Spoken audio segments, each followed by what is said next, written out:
Zuma, could I ask you to stand, please? Mr. Zuma, could I ask you to stand, please?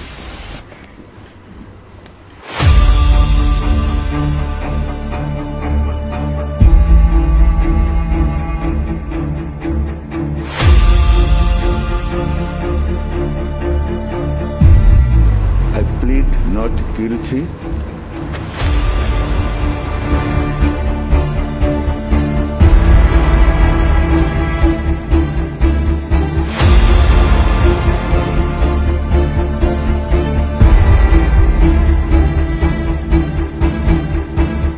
Sending me to jail during height of a pandemic at my age is the same as sentencing me to death.